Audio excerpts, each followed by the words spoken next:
All right. Y'all like what we're doing? Yeah, so we're trying to give y'all as much space for the praise and worship team. Yeah. I'm messing with y'all. I'm messing with y'all. I'm messing with y'all. Yeah, so please don't let it just stay here. So let's not go anywhere. And Brother Morris, them trying to do all kind of stuff. They're going to be cleaning the carpets. And so, of course, Brother Frank is just trying to show them, stack the chairs on that side as you clean the carpet, okay? Yeah, so that's not there. What I just said was just only for jokes. All righty. Is everybody okay? Okay, we're here on another Wednesday for another round of Bible study. We're going to close out the book of Romans tonight, y'all. And then, so I'll just wait till the end.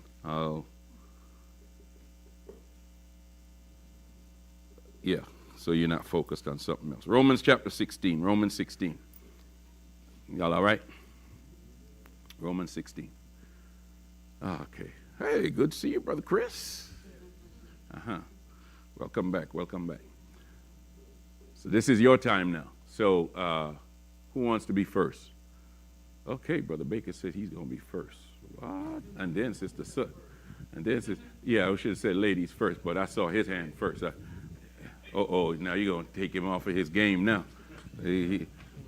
Hold up, Brother Baker. Keep that thought. She's going to tell you. Go ahead, Sister.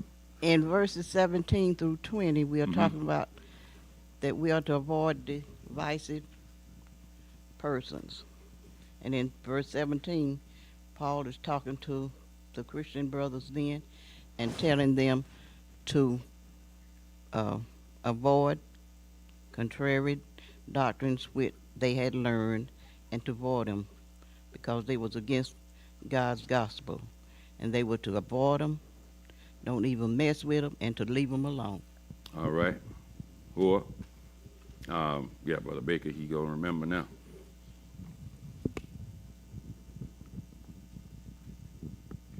Well, what I learned, that as Christians we are to salute the saints with a holy kiss. Salute the whole house. Yeah. But we didn't even do it Sunday.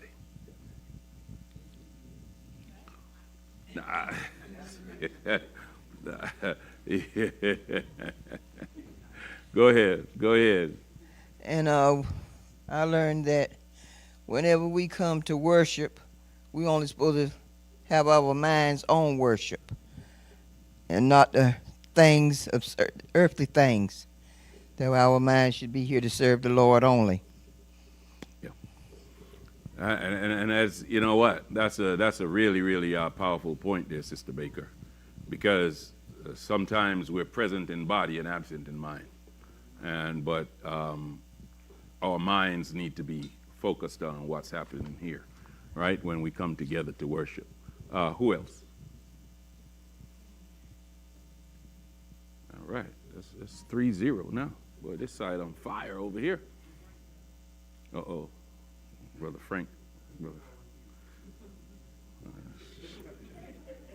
She's voluntold, Brother Frank. So who's got it? Brother Frank got it?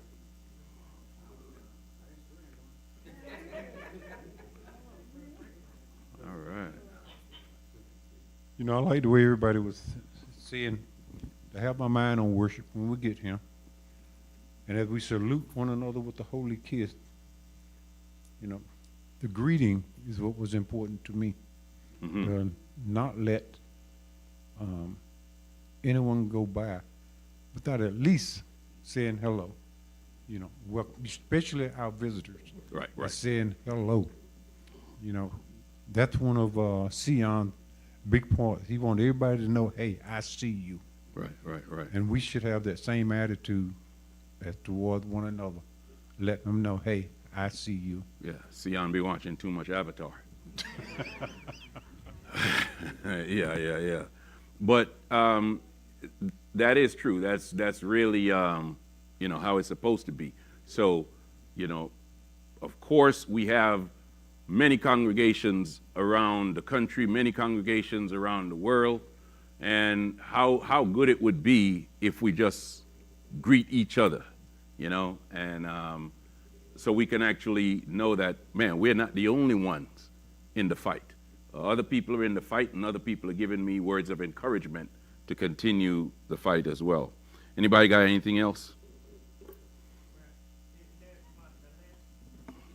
Last part of the 1616 say the churches of Christ salute you. Mm-hmm. That shows the unity of the churches of Christ.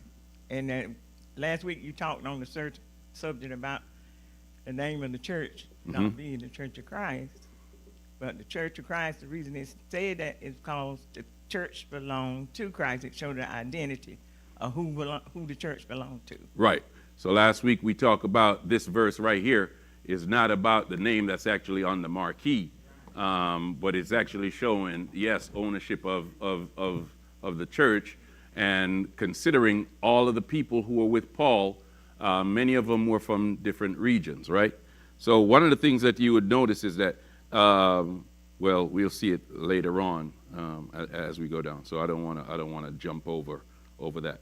But yeah, verse 16, greeting one another with a holy kiss, and we talk about it like one of the things that we need to make sure that we're doing as good Bible students and as good Christians is to always look at the Bible and interpret the Bible from the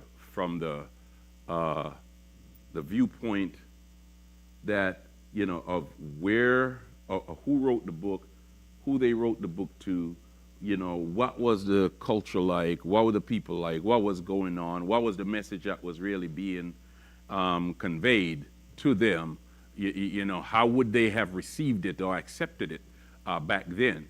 Because, of course, too often, many people try to think that the Bible was written to Americans. And so we try to put what our culture says inside of the Bible, and that's not the case at all. So, yeah, just because you do this don't mean that don't try to fit yourself in it. Make it fit you, right? Yeah, it needs to fit you. All righty. Anybody else got anything? Go ahead, Sister Pat. You got the mic right there. Thank you. Yeah. Looking at this verse right here, I remember going back over it, where he's talking about he's warning the spiritual siblings there to mark them that cause divisions and could cause them to occasionally stumble, because you have those. Even Christ talked about it, warned them prior. But sometimes when you just become a Christian and you think everybody that's speaking and mentioning Christ's name, they speak in the gospel. And that's not true. Mm-hmm. And sometimes because you watch everything that come on TV and you listen to them and it sounds good and everything, and they're like, oh, that sounds like the truth there, you know? And then you get all confused and turned around because you failed to open the book and get the right study and understanding about God's word, and then everything you hear, and if you hear something over here that sounds a little different there, you go running over there because that sounds better. They got to know what they're talking about, and that's confusing, especially to the young Christians that just got into that to the body. And it's sad because you got those that know what's right, but because they want to go contrary to it and teach contrary to it, they try to pull as many as they can just to get numbers up in these congregations. But God got a plan for them. But see, that's why it's important for us to dig into that word and let that word get into us and guide us and get the right understanding about it, so we won't be tossed back and forth. Right. 3-3. Yeah. So I want you to pay attention to something real quick, because last time we talked about it. So in verse 17, it tells them to mark those who are doing what? So the ones who are causing division, it's like, I mean, Paul says that those are the ones who are actually acting contrary to the gospel, because the gospel preaches unity. And if you are actually sowing discord or anything, then what you're really doing is causing division. You're trying to break apart what God has already created. You are trying to break that unity. Okay, so Paul says to mark. I wonder where he got that from, like mark them. And remember, we talk about marking, right? You're identifying that person, right? You're identifying that person. Can anybody point me back to a time where that was really the case? Huh? First what? Okay, that's about division. Like, let there be no division among you. But I'm talking about marking individuals because of, or identifying individuals because of the disorder that they caused. No. Actually, I was trying to do that because I'm trying to conceal it. I didn't want to give it away. But anybody remember, Cain killed Abel. Right? Cain killed Abel. And what did God do to Cain? He put a mark on Cain. Right?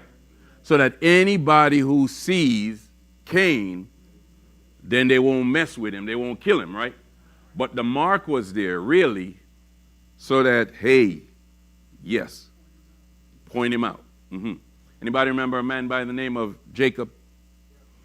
His name was changed to Israel. But anybody remember the incident of the name change?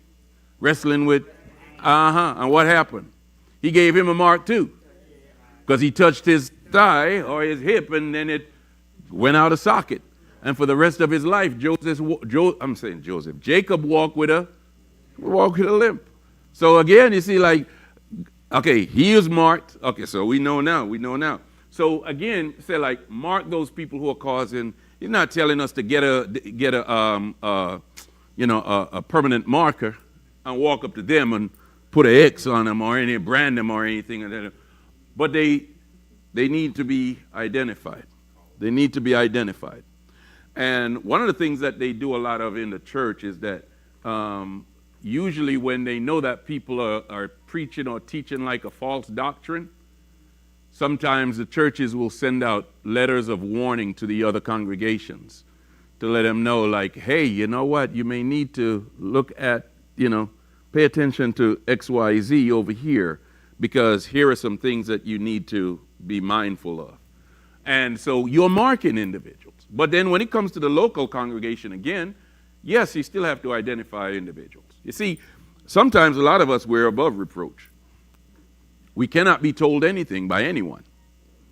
You can't talk to me. But the Bible says that, though, identify individuals. And it's not really you're identifying it because you got a personal grudge. It's because the church itself is bigger than any one individual. It's bigger than any one individual. Another way Paul put it was likening those individuals who cause division or who are disruptive. He called them like leaven. A little leaven leaven the whole lump. So you got to do what? He said, get rid of the leaven, right? You got to put out the leaven. So again, division in God's church is a serious matter. It is a serious matter because God is not the author of confusion. And no one else died for the church but Jesus, like Paul argued to the Corinthians in 1 Corinthians chapter 1, like Sister Mary was trying to show us there. So Peter didn't die for the church. Paul didn't die for the church. Apollos didn't die for the church. And Alvin Morris certainly didn't die for the church. So there doesn't need to be any division. In the Great Commission, Jesus says to go out, preach and teach, to make disciples, and then preach and teach everything that Alvin Morris commanded you, right? No, but it was to preach and teach what he commanded, what he commanded. So it is based on the doctrine that we all receive from Christ, not any other doctrine. So one of the things you can actually see, you remember Paul, we talked about this last week too. Paul asking the Galatians, who had bewitched you? Who had bewitched you? And then he told us who the people were who bewitched him. It was those people who came from James. See that? Those people, he identified them. He marked them. those people who came from Jerusalem, those Judaizers. But one of the things that we, sometimes we want to save face, so we don't. Because imagine if we were to get in the pulpit today and say, brother or sister so-and-so, you are disrupting the church. Oh, boy. There would be some big fights, won't it? Yeah. It would be some. Anyway, let's go on. Anybody got anything to add so far? Now, you see, you got to just remember, the whole creation was, the first family fractured, they messed up everything. Adam and Eve, they went and picked the fruit that they weren't supposed to and eat the fruit. Cain went ahead and killed his brother. See how they messed up everything? And then Jesus came, and Jesus like, well, I got to fix it all back. I got to put it back together. And now he's putting the pieces back together, because what Jesus is trying to do is to restore the relationship that God had with his creation. But now he's only creating that atmosphere in the church itself. See, not the whole world.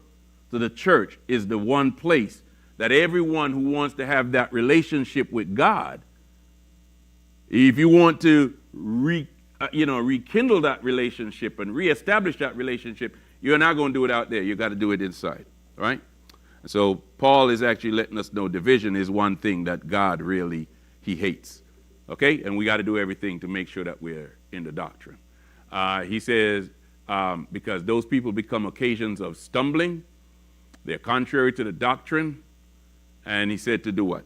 Avoid them. Turn away from them. Don't accompany them. One of the things that Paul went on to say later on is to you don't need to have any kind of fellowship with them, right? Don't have any fellowship with them when we talk about that. Okay, look at verse 18. For those who do such things, they do what? Paul says because of selfishness. It's because of selfishness. Because if you love God enough, you would do everything within your power, like Paul talked about in chapter 15. You're going to do everything within your power to make sure that you keep unity. And so if you're still pursuing something that's not going to keep unity, then you're really only serving yourself. You after your own agenda. And so he said, you're after your own belly, and by their smooth and fair speech they beguile the hearts of the innocent. And which is true.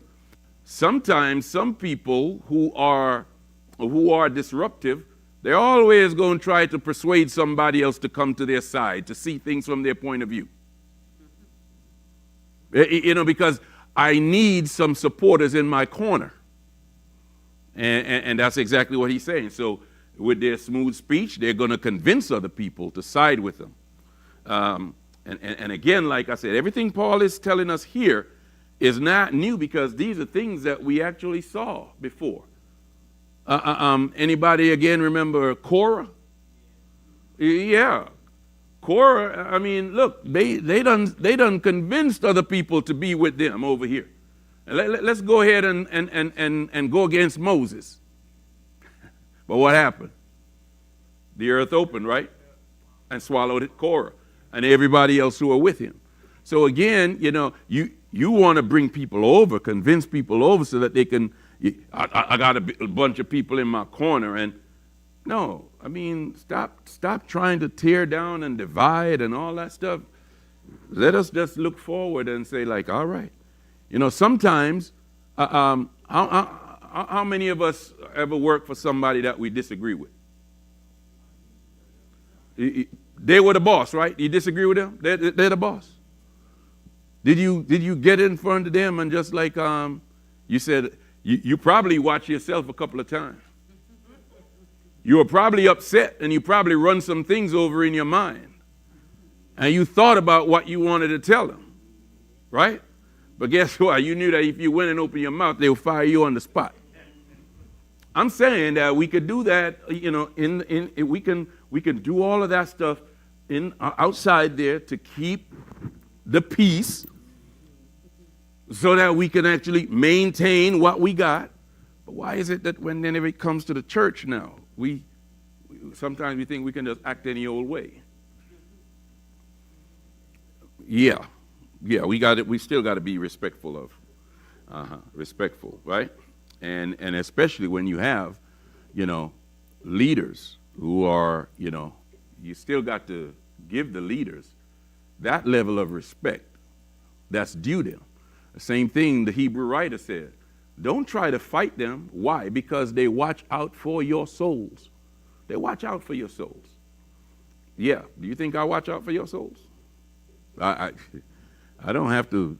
I could just say, like, you know what, man, I ain't even care about the congregation. But no, because I know I got to give an answer to God. I know I got to give an answer to God. And I know that God is expecting for me to teach. He's expecting for me to try to edify, to build up. So don't fight me, because I'm not your enemy. Yeah. Anyway, let's go on with that, right? Look, he said the people are selfish in there. Now, in verse 19, we see that Paul is actually commending them, because he said that everyone now know about you people back there in Rome. You see that? People are talking about you in a lot of places. And not only that, but it fills my heart with joy, and I rejoice over you. I rejoice over you. But look at what he said now, something that he says here, and see if it catches your eye. But I want you to be wise in what is good, and simple concerning what? Concerning evil. Does that sound familiar? Does it sound familiar? There you go, right? Jesus said what? Be what? Matthew 10 and 16. Anybody got it? And somebody go there real quick. Matthew 10 and 16. What Jesus says.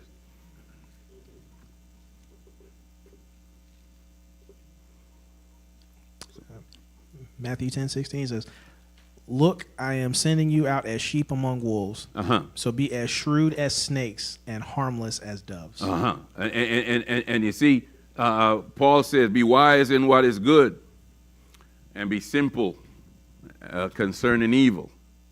So another way that he puts it to the Corinthians, that would probably even allow you to see it in a different light. So let's look at 1 Corinthians chapter 14 and verse 20. 1 Corinthians 14 and 20. Because in this way now he talks about children and about the innocence of children, right? So if we're children of God, then what we should do is to be innocent as it pertains to evil. So look at what he says now. Brethren, what? Be not children in mind. Be not children in mind.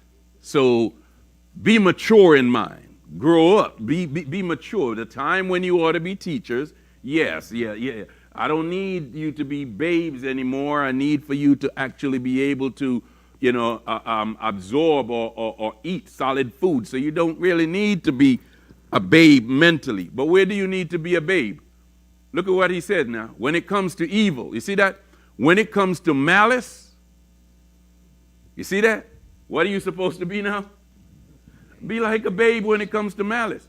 Anybody know that we hear the phrase all the time, man, you can steal candy from a baby. Their mind is like devoid of that type of stuff. And Paul is like, man, that's how you ought to be towards evil. Don't even let it be. But in mind, you got to be men. You got to be men. So again, when it comes to evil, be innocent towards evil. But when it actually comes to you live like grown-ups. Live like grown-ups. Is that all right? Anybody got anything to add to that so far? No, nobody? Is everybody just being sponges like babes? No.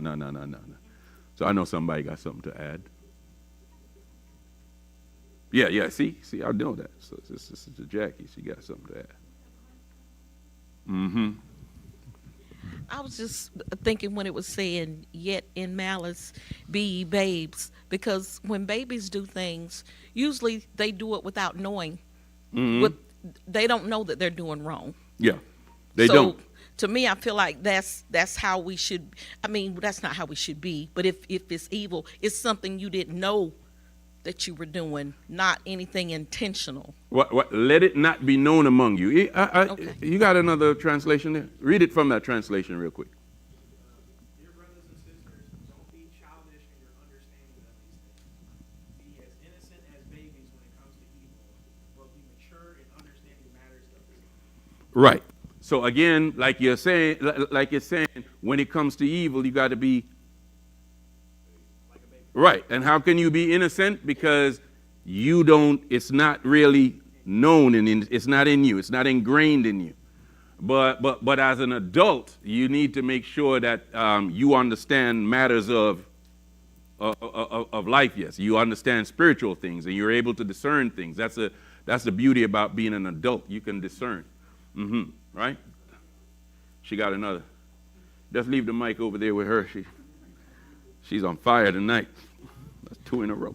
I was just wanting to say, just like with me sometimes, let's say if somebody say something short to me, maybe if I was at work in the past or anytime, and it's like, I don't think of a comeback to like after hours after I done got home. And I used to hate that, but I've learned to thank God for that because that's helping me. I don't need to have a nasty quick comeback. You need to be able to ignore that. But sometimes it would make me feel like, God, Jackie, you ain't even have a comeback. Now here you at home, hours later, they done ate you up. Now you thinking about your comeback. But I feel like that's how it should be for a Christian. That's keeping you out of evil. Right. And sometimes we got to, like he says, you got to be wise. You got to be wise. Sometimes we got to look at the big picture. And I'm going to use like your case. You see, you could look at it like, well, God knows the mouth you got, right? And so sometimes we need to understand he will get us away from the environment so we don't do more harm. And God will get us away from that environment. And what we got to do, like you just rightfully said, you got to be thankful that he did, because that's a way that you can actually then be able to see how God is really working on you. Because man, I would have made a comeback there. I would have went for the jugular. But thank God I'm not the person that I used to be at that time. And then over time, you will see that, hey, you know what? You're able now to just like let things run off of your back. Right? And then it won't even bother you. Won't even bother you at all. So, yeah, and that's a good point there. Go ahead, Chris. I like with both of your points, but also with here, I think about with young children, so I think about like the kids that we had. When you tell them that they do something wrong, it's devastating for them. They think it's the end of the world, that's wrong, forget, oh my gosh, I did wrong, please forgive me, and stuff like that. Us adults, we may get so jaded till we just brush it off, think like it's no big deal. So you get that innocence has now been robbed from you because over time, you just don't look at it as that anymore. Where if you look back at it as your kids, like for us, most of us didn't want to disappoint our parents, especially told us like that. But as you get older, you don't. So we should think like that with the Lord. We're like with as children, it's like, oh my gosh, I let the Lord down for something like that. It should be one of the most heartbreaking things for you. Because like I may look at it as not such a big deal for the kid who did something wrong. They're running to me crying and think like I don't love them anymore. Yeah. And you'd be like, all you did was just put 4 + 4 = 9. And to me, it's no big deal. But for them, oh my gosh, I was wrong. I am so sorry. We could have that same type of innocence with the Lord. Where it's like when we do something wrong to him, we should think like as a child, like we did something terrible. Please forgive me for it. Say like, there's no big deal. Like go forward about my life like it's nothing. So, yeah, but it does. You see, it does. Because, and here is something to think about. What you're talking about is now the revelation, right? The realization that you've done something wrong and the acknowledgement of guilt it actually does something. The Bible calls that godly sorrow. And it let us know that godly sorrow does what? It works. When you know that you offend God, yeah, when you offend God, you're really gonna, man, I got to make it right. I got to ask forgiveness, and so that should lead you back there, like you're talking about there with Babe. But that's really a good point. That's a good point.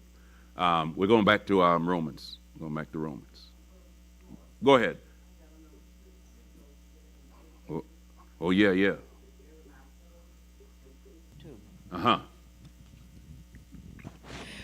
For my people are foolish. They have not known me. They are silly children, and they have no understanding.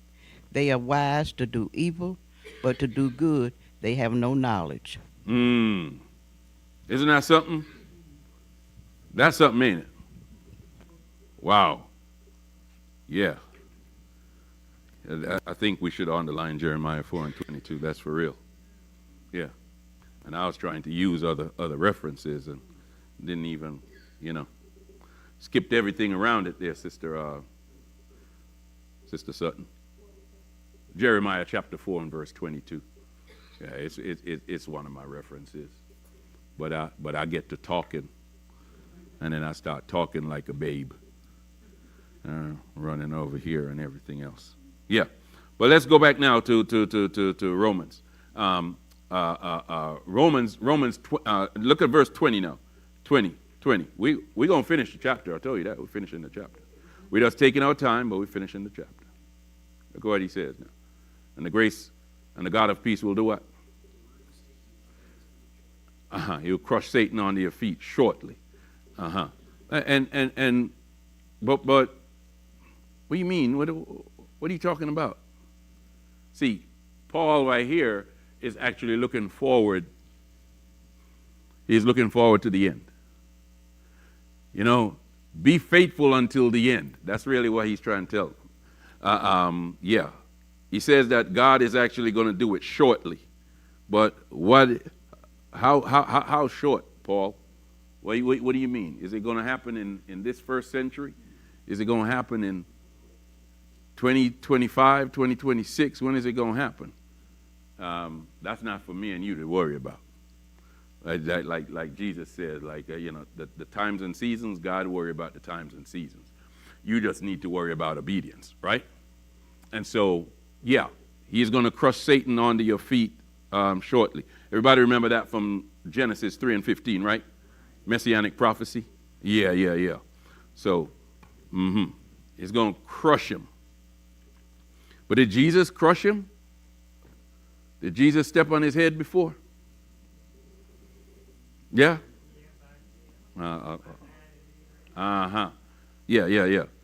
But look at Paul. Paul is telling them now, man, I'm full of joy, really, right?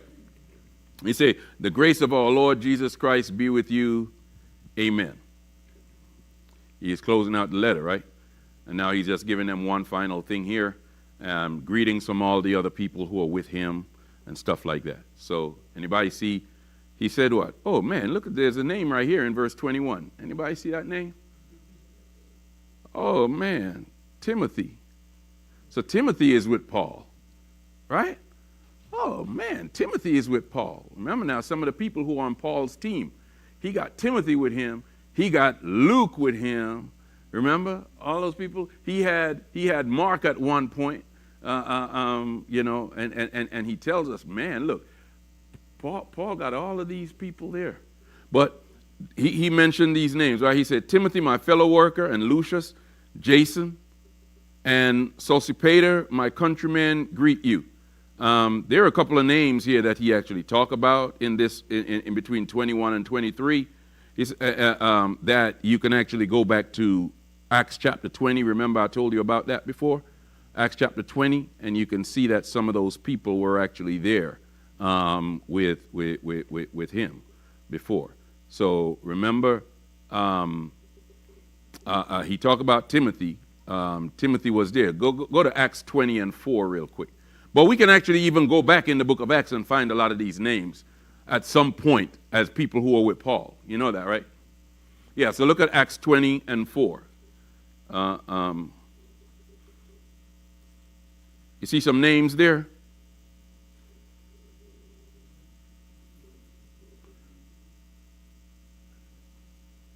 Anybody see him?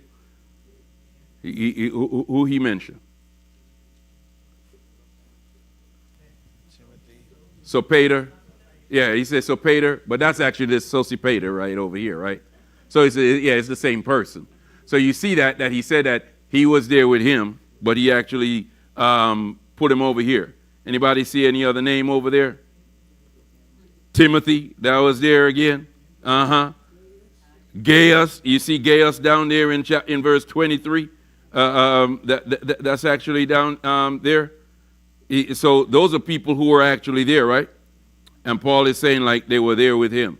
You see the name, Aristarchus. Aristarchus is mentioned there.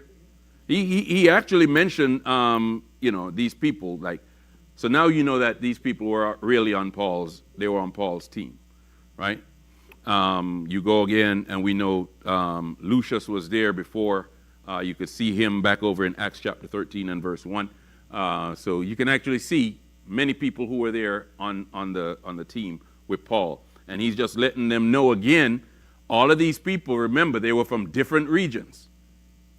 And so with all of these people sending their greetings to all those people in Rome, now you can see the representation from the different churches or the different congregations, the representation that's here with me. They all the churches of Christ now send you their greetings, right? You see that? Okay. So now we don't even have to read all of these, right? We don't have to read all of those. We're good? Timothy and everything. Tertius. Tertius was the one who penned the letter.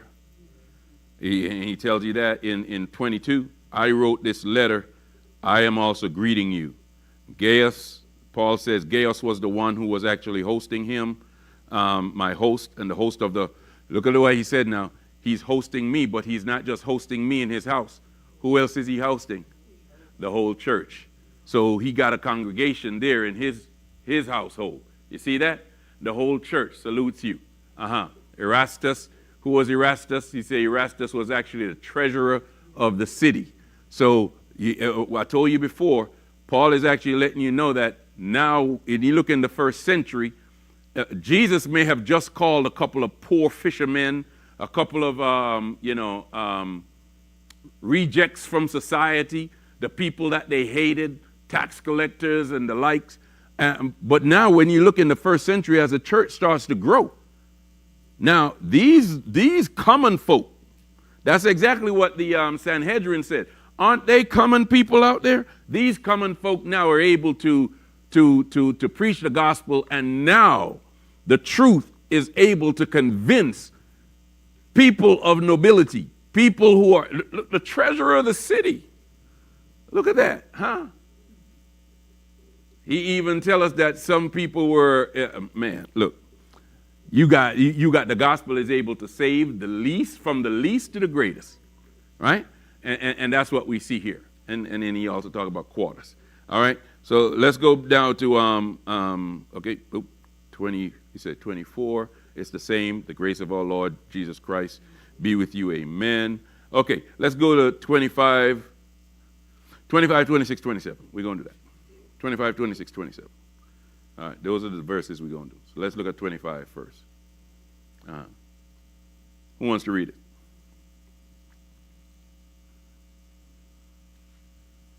Now to him that abide to establish you, to him that is able to establish you, according to my gospel and preaching of Jesus Christ, according to the revelation of the mystery, which has been kept in silence throughout times eternal. All right. So when you look at this, right, now, I want to break it down in this way. Okay. So look at it. Now to him who is able to establish you according to my gospel. Who is that that's able to establish? Yeah. Now, the only wise God, right? Now to the only wise God who is able to establish you, according to his gospel. According to his gospel, He said, according to my gospel, but is it really Paul's gospel? But we know already that Paul told us that it was the gospel that he was given, the gospel that he received. And who did Paul receive the gospel from? He told them already. He received that gospel from none other than Jesus Christ himself. Paul said, I wasn't taught it by man. Man did not teach it to me. Even though Paul let us know that he studied at the feet of one called Gamaliel, Gamaliel taught him the law. He taught him the law. He taught him to be a Pharisee. But Paul let us know that Jesus Christ, he taught me the gospel. He gave me the gospel. So he said that according to that gospel. Now, look at what Paul is doing. I want you to see this now. In this whole verse, and verse 25, and verse 26, let's read all three. He says, like, and so you can get the big picture. Now to him who is able to establish you according to my gospel and the preaching of Jesus Christ, according to the revelation of the mystery, kept secret since the world began, but now made manifest, and by the prophetic scriptures made known to all nations, according to the commandments of the everlasting God, for obedience to the faith. To God alone wise be glory through Jesus Christ forever. Amen. And I want you to look at the fact that Paul really was pointing to the wisdom of God. That's really what Paul is doing. Paul is giving all credit to God. And if you pay attention, in these three verses, you can actually go right back to chapter 1 and see that these three verses summarized everything he told us in chapter 1. He summarized the opening of the book, the way, or closed the book the way that he opened it. Remember, he told us in the beginning that everything was a mystery. He told us that it was all a mystery. And now he's telling us that God is the one who did what? Who revealed, he revealed the mystery. So really and truly, who deserved the glory? Not Paul. Paul is not saying that he deserved the glory. Paul is just saying that I am merely a vessel that God has used to explain the mystery to you. So the credit really needs to go to God. To him be glory, not to me be glory, but to him be glory, because he is the one who did it all, right? And so he said, like, my gospel is the means. My teaching is the means that God used to reveal it to you. Many people saw it in writing, but they didn't understand it because their understandings were really closed. But he used us. He used me to really reveal that mystery to you. And he said, like, the mystery. What is the mystery? It's, again, he didn't tell them that it's still a mystery. He told them what the mystery was. What was the mystery? I just said it earlier. But the mystery is everything that was written. It wasn't hidden like from reading. It was hidden from understanding. And that's one of the same thing that Jesus said. Like, God revealed those things to whom he wants to reveal them, and he concealed them from those whom he wants to conceal them from. All right? And so he said that this was long known and God revealed it. And then he tells us, like, but God also had a mandate in all of this. And what's the mandate? You see it? That all nations, he said that all nations might believe and obey him, because that's really what he wants. He wants everybody to obey him. Did Jesus come into the world for just a few? No. Because God gave his only begotten Son, that whosoever believes in him. All nations. So whosoever believes in him should not perish but have everlasting life. So when we look at it, Paul is actually letting us know this gospel is for everybody. And God is just using me to expound on the gospel, to open your eyes, open your understanding. And then you can actually see that God had a great plan from the very beginning. Anybody believe that? God had a plan from the beginning? And look at this before I let you loose, Sister Pat, woman thou art, before I let you loose. Yeah, I'm just going to say this. Oh, man. God was the one that was offended.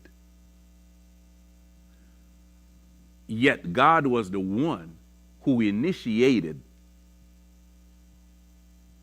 the contact with man to reestablish what was broken. What if God was like us? Man, you know what? You offend me, so I ain't talking to them at all. What if God was like that? You know what? Mankind messed up big time. I'm not going to let the sun shine anymore. I'm not going to let the rain fall anymore. I'm not going to do none of that. I'm not even going to listen. What if God was like that? We're thankful that he is not like that. And because we know that he is not like that, that is one of the reasons why he's deserving of glory. He's deserving of praise. He's deserving of worship. He's deserving of our obedience. He's deserving of it all. Go ahead, Sister Pat. You go ahead. You just mentioned, which we know that when Christ died, he didn't die for just some or just for one part of the race as we separated down here on earth, but for the whole human race. Mm-hmm. And so that it reminded me of when you said that when Christ died, he like a saying they have in the school with the children, no child left behind, no soul was left behind when he died. Even those that was there before him, mm-hmm. that blood it covered. It's so powerful. But when we're talking about when we was talking about how Paul was going planting the seed. The message about Christ in places, but he was careful not to go where it was already planted. So that, in another way, I thought about that when you're saying that he was trying to, now that the secret was out, he was trying to make sure it spread it to everywhere he can get to. Right. Yeah. And you know what? We still got to reveal the mystery to a lot of people, because there are a lot of people who still have not heard the story, the mystery. They have no clue, right? So we need to let them all know about it. Okay, I'm going to ask now, because this is it. So Romans, we are done with the book of Romans. Woo! We should just use another week or so and just what have you learned on the whole book, right? Right? Oh yeah, if I was to ask what you learned on the whole book of Romans, yeah, like do an essay on that or something. Yeah. So now I'm going to ask you now. All right? I'm going to ask you for your ideas. Okay. What would you like to learn about for the next lesson? I'm going to ask that. I'm asking you now. So, yeah, what topic would you like to learn about in the next lesson? She said perseverance. Anybody else? Who got? Say again? Faith. Okay, faith. Faith. Perseverance. Okay.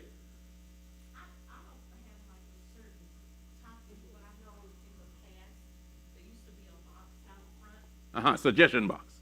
Well, they could put questions in there. Let's just say questions from just everyday life. That you're dealing with that you want to get a Christian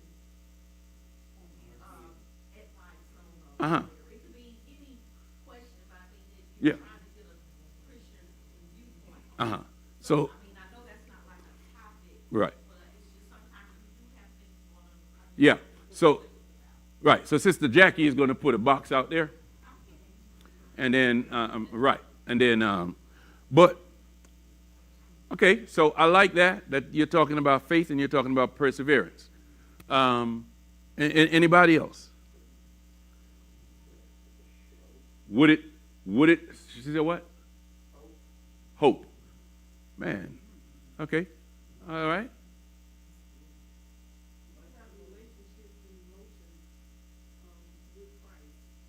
Relationships.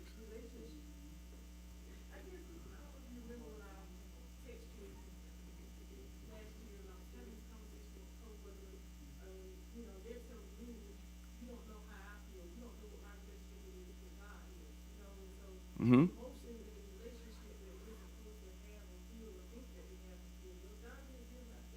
Okay, does God deal with you know what? You see, all of those things, right? So we're gonna write them all down, and I'm gonna collect them when I'm standing right back there. And I tell you what, I like what you suggested, and I think really and truly that would really sit really well if we are to get a lesson or a teaching from Galatians chapter 5 that talk about the fruit of the Spirit, because those are all fruit of the character traits of the fruit of the Spirit. And we can actually use them and actually expound on each one. Would that work?